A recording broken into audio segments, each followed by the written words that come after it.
सत्य शब्द है जो सार नाम है, इसकी कमाई हमें सतलोक में स्थाई स्थान देगी। जो तत् नाम है, जो ओम तत् सत में जो सेकंड मंत्र है, इसकी कमाई हमारे को भंवर गुफा तक ले जाएगी। कौन सी भंवर गुफा? जो 7 संग ब्रह्मांड पार करके और सतलोक में प्रवेश कराती है, वहां तक ले जाएगी। उससे आगे हमें उस सत्य शब्द की कमाई हमारे काम आएगी।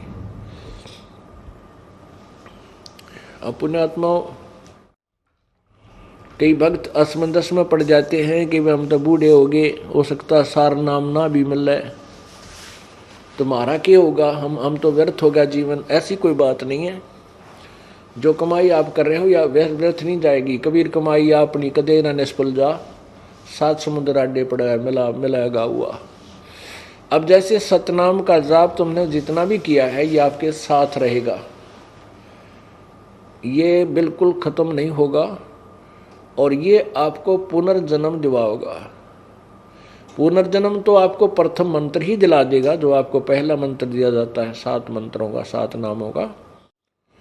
अगर वो भी नाम लेकर भी प्राणी अगर 1 दिन भी 2 दिन भी अगर एक मंत्र का भी जाप करके फिर भी प्राण छोड़ देगा तो भी मनुष्य जीवन प्राप्त कर जाएगा। इतना कीमती मंत्र है ये, जो यथार्थ मंत्र है, इनमें इतने गुण हैं। और सतनाम की जिन्होंने अच्छी कमाई की है, सारनाम मिला नहीं, वो शरीर त्याग गए, चिंता नहीं करना कि उनका कि उनको तो तुरंत मनुष्य जीवन, वो तो 9 महीने पेट में भी मुश्किल से डटेंगे माँ के में और तुरंत बाहर आ जाएंगे। और आते ही उनको ऐसे श्रीमानों के घर जन्म होगा जो अब वर्तमान में भक्ति कर रहे हैं और उनके द्वारा किए गए पुण्य, जैसे अब दबादब कोई पाठ करा रहा है, कोई वैसे दान कर रहे हैं, सत्संग सुनने आ रहे हैं, ये पुण्य मंत्र कर रहे हैं जाप, ये पुण्य, ये उनके साथ होंगी गठड़ी।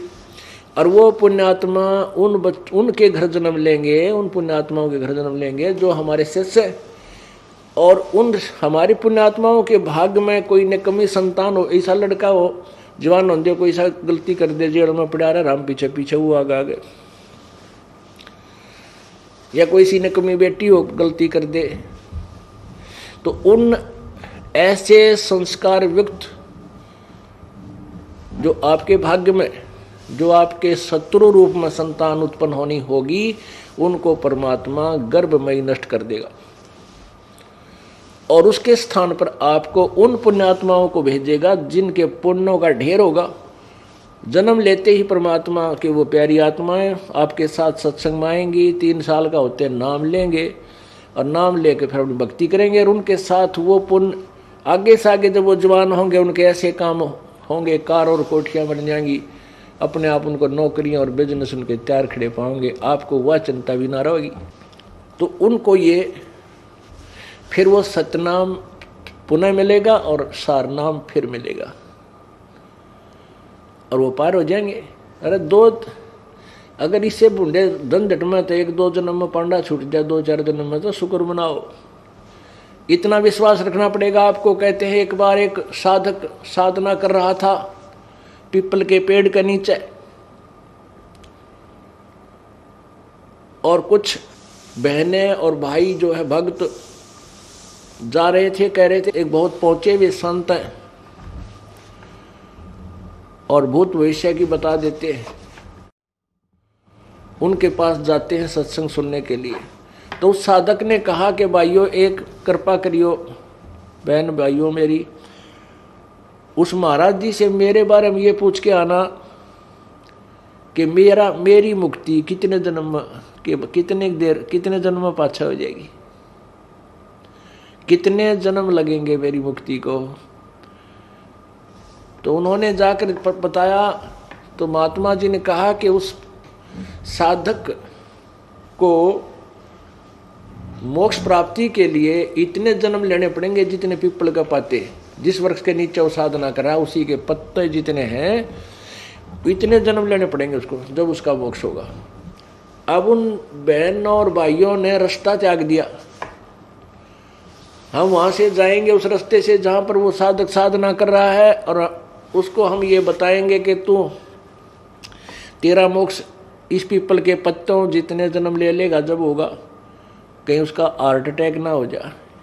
इसलिए वह दूसरा साइड बदल कर दूर सी का 1 एकड़ दूरी का जान लग गए। तो साधक ने आवाज लगाई कि भगत जियो, ए बहनों सुनियो, अरे मेरी प्रश्न का उत्तर लाए क्या तुम, एक बार इधर आओ। तो उन्हें सोची भाई चल, हमने सोचा कि ध्यान देगा, साधना बैठा है, पर उसके तो नजर नहीं छिगवाएंगे और बतावेंगे। वो चले गए उसके पास। उन्होंने कहा कि महात्मा जी ने कुछ बताया मेरे बारे में। तो वो कहने लगे भक्त और भक्तमती के भगत जी के बतावा, हमने तो डर लग गया बताती आना। वो कहने लगा बहनों भाइयों बताओ, अवश्य बताओ, बता दो जो भी है, कोई मुझे कोई डर नहीं है, कितना समय लगे मैंने तो काम करना है। तो उन्होंने कहा कि महाराज जी ने ये बताया है कि भाई जितने इस पीपल का पत्ते हैं ना, ये पीपल का जितने पत्ते हैं जिसके नीचे तू साधना कर रहा है, इतने जन्म लेने पड़ेंगे फिर तेरा मोक्ष होगा। तो वो तो डांस करने लग गया, भंगड़ा पा दिया, खुशी मनाई, नाचर कूदन में बोला जय हो जय हो। वो बोली रतन तो रोना चाहिए था, बेबेर बोली रतन तो रोना चाहिए था, तू आज खुशी मना रहा है। तो वो कहने लगा बहनों तुमने ना बेरा भाइयों, अरे इस झंझट का अंत तो आवेगा, कम से कम इतने पाछा आ जाएगा। अब इसका नो तो हो गया कि इसका एंड होगा, इतने दिन ना बेरा समझ इसका एंड भी होगा कि ना होगा, मैं तो उडलेड हूँ था। तो पुण्यात्माओं उसने जब इतना सब्र कर लिया तो तुमने भी इतना भी करना पड़ेगा। इस जन्म में ना अगले में, अगले में ना अगले में पार हो जाओगे।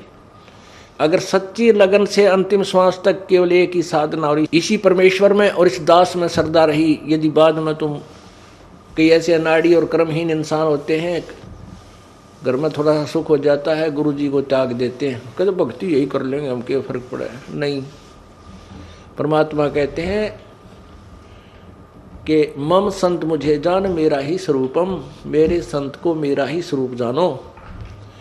और उसके प्रति जो तुम्हारी प्रतिक्रिया है, अगर उससे तुम्हारा विक्षेप है तो मेरे से हो गया वो।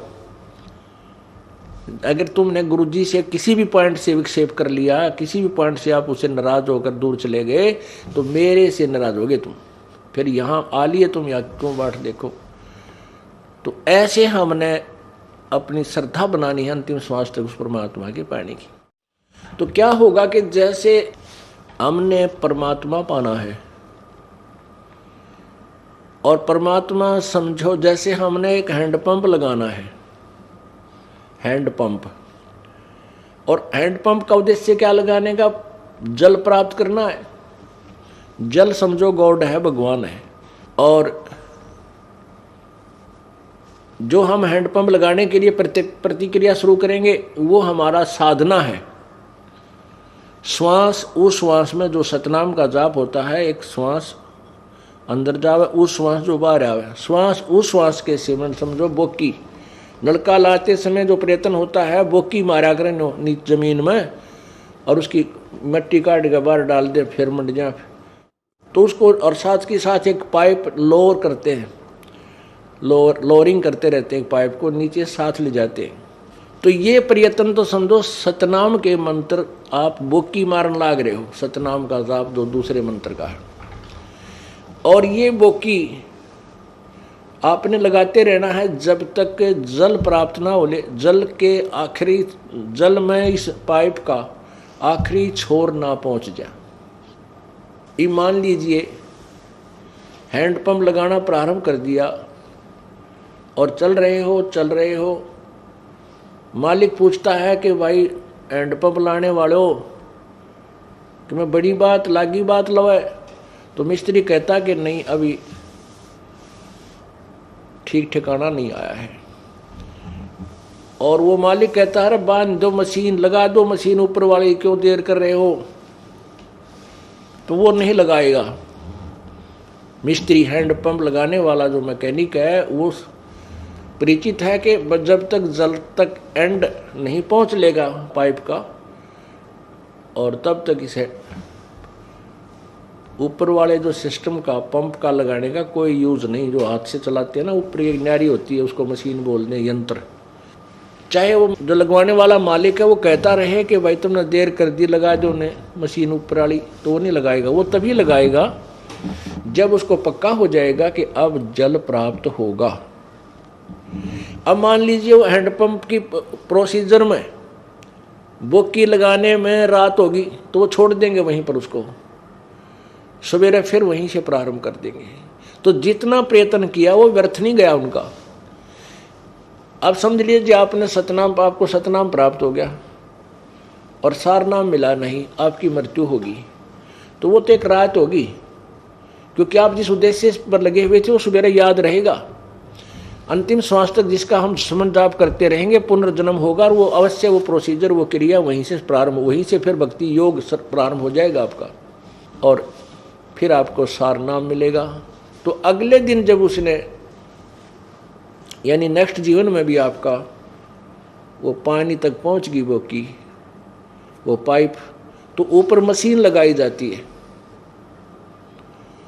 और वो मशीन लगा कर के फिर ऐसे हाथ से चलाते हैं, फिर जल प्राप्त हो जाता है, वो जल निकलना आरंभ हो जाता है। तो ये है जल प्राप्त करने का प्रोसीजर, विधि। हैंडपंप लगाया, वो सतनाम समझो, नीचे वाली पाइप नीचे जमीन में ठोकी, पहुंचाई जल तक, वो तो है सतनाम का काम। और जो सारनाम, यानी सारनाम का काम क्या है कि वो परमात्मा प्राप्त करावेगा। वो मशीन समझ लो हैंडपंप की, वो मंत्र है, वो यंत्र है ऊपर का हैंडपंप का। तो यदि आपको ये सतनाम के जाप करते रहे और बीच में अरुचि होगी गुरुदेव में, भगवान में, आप कहीं और चले गए, छोड़ दिया, त्याग दिया, तो फिर आपका काम सारा व्यर्थ हो गया। आपको फिर आगे ये प्रोसीजर ना जाने कौन से युग में मिलेगा, इस युग में नहीं मिलेगा, इस अगले जन्म में नहीं मिलेगा, जन्म मनुष्य का अवश्य हो जाएगा यदि गुरुद्रोही नहीं हुए। गुरुद्रोही हो गए, गुरुद्रोही का अर्थ होता है गुरु को त्याग देना ही गुरुद्रोही होता है। तो उस स्थिति में आपको आगे मनुष्य जन्म भी नहीं मिलेगा काफ़ी वर्षों तक, और आपका जितना ये साधना है इसको फूंक देगा परमात्मा, समाप्त कर देगा। तो गुरुद्रोही नहीं होना है, यह सबसे बड़ा पॉइंट आपने ध्यान रखना है।